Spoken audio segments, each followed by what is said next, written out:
just a little bit.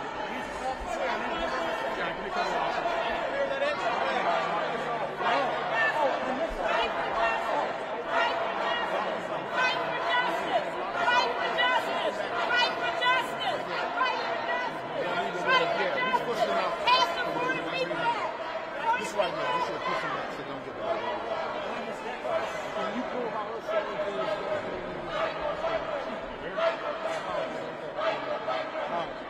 I mean, that's what I'm saying. She's Sergeant Andrew.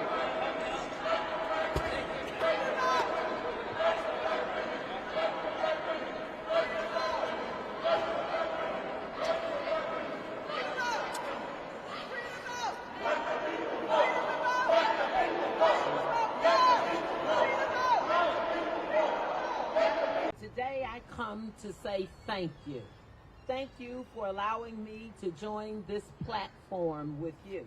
When we talk about black women leaders and allies, voting rights call to action, you see we're here today because we will continue to come and to stand up to protect our voting rights. We will do this until we pass the John R. Lewis Voting Rights Act. I am the chair of the Congressional Black Caucus, 57 members strong. I know what we have to lose.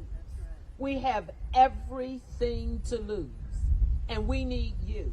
We come today with a clarion call and a clarion message, and that message is join us in the fight to make sure that we pass the John R. Lewis voting rights. You have heard speaker after speaker after speaker come and share with you the stories from Martin Luther King Jr. and John Lewis and Fannie Lou Hamer and so many more. We've heard about people dying. We've heard about people being hosed and the dogs that have come. But let me just tell you, here we are today. We might as well still have the dogs and the hoses because we don't have the Voting Rights Act.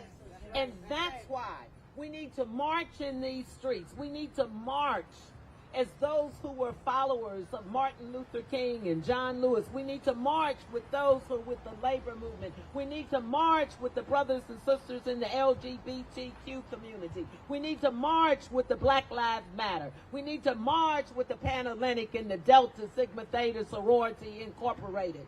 We need to come together. Why? We just witnessed what the justices did in that Arizona opinion with Section 2. We know about pre-clearance.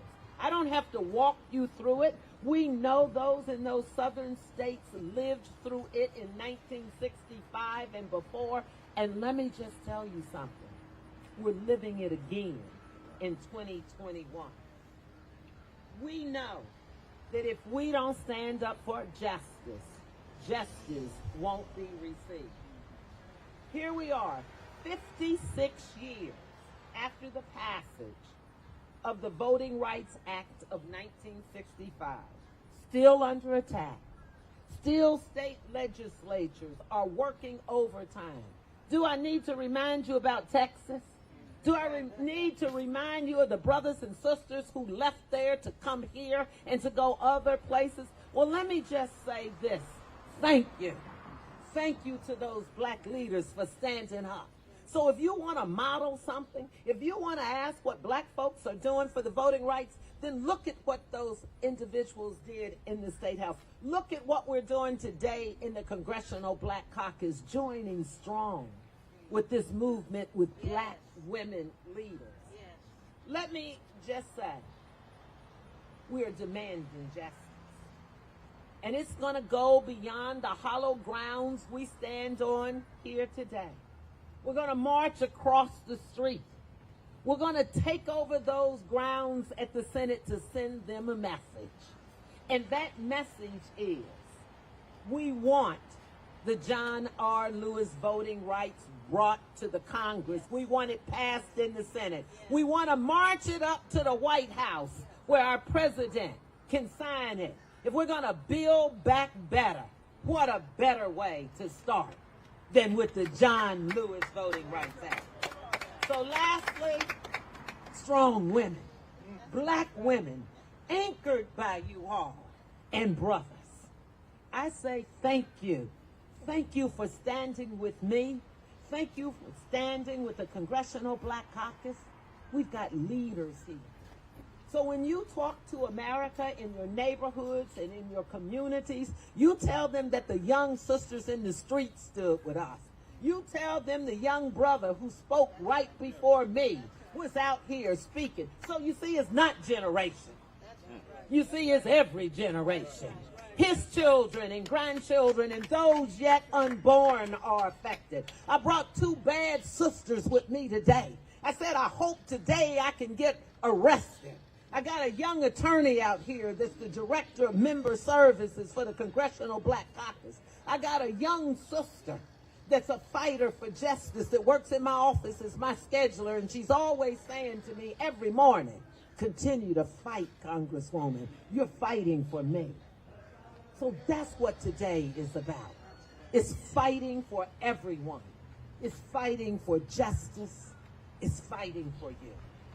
So let me just say, women of the movement, women of civil rights, our voice, our vote, our power. Do we know the history of the A. Philip Randolph Institution? Do we know the history of how they marched and how the labor movement? Do we know what our religious leaders did, Dr. Barbara Skinner? Do we know what the message is, Melanie Campbell? Do you know what it means when we stand up for justice?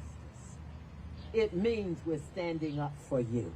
I'm Congresswoman Joyce Beatty, chair of the Congressional Black Caucus, and I approve this message. Let's go march.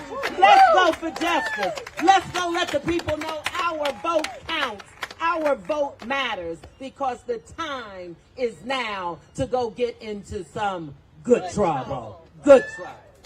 Free to vote, black women. Free to vote, black women. Free to vote, black women. Free to vote, black women.